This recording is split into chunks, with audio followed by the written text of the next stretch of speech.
बिस्मिल्लाहिर्रहमानिर्रहीम। अस्सलाम वालेकुम नाजरीन, आप देख रहे हैं मेरा यूट्यूब चैनल सिंधु पी के। नाजरीन, आज मैं डिस्ट्रिक्ट लोधरा की एक छोटी सी तहसील दुनियापुर के एक छोटे से गांव आठ चक में मौजूद हूं। यहाँ पे आज चौधरी इकराम जट साहब ने कोई दावत का इंतज़ाम किया है।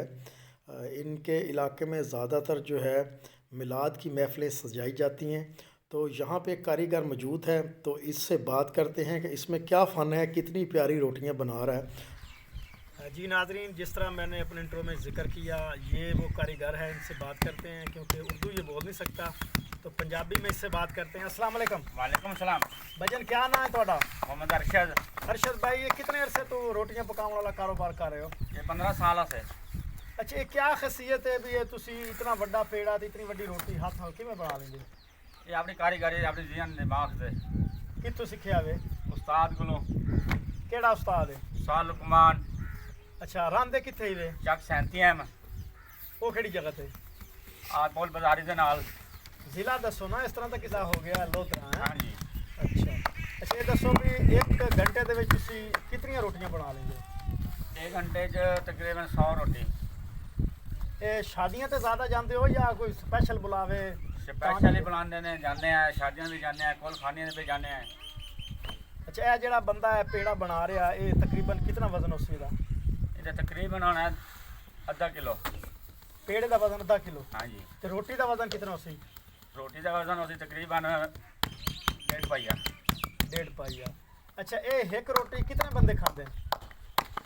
खाने वाले तो एक ही भी खा जाता है, 2 भी खा जाने ने खाने वाले होने का। अच्छा, वैसे आम रूटीन है जिस तरह रोटियां पकाई जांदियां, हाँ जी। एक रोटी दियां उस साइज दियां कितनी रोटियां बनदियां?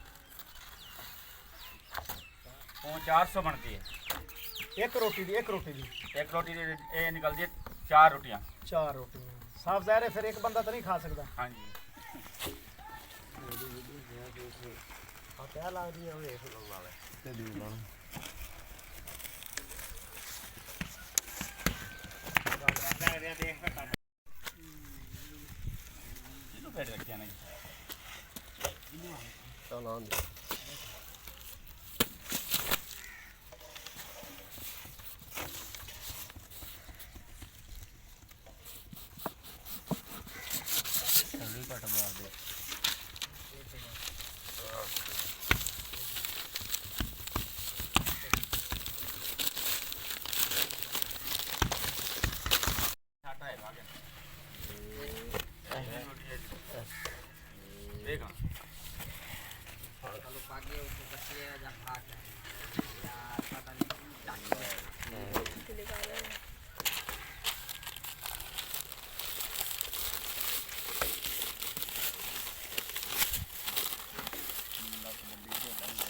खड़ा सी लिमिट पाँच बढ़ जाए। मैं आगे चाचा इधर शुक्र डर लगता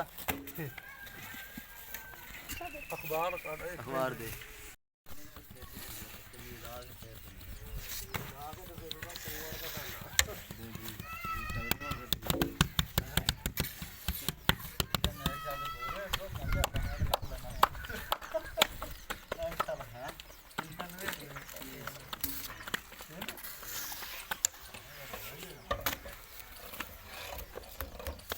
हमारा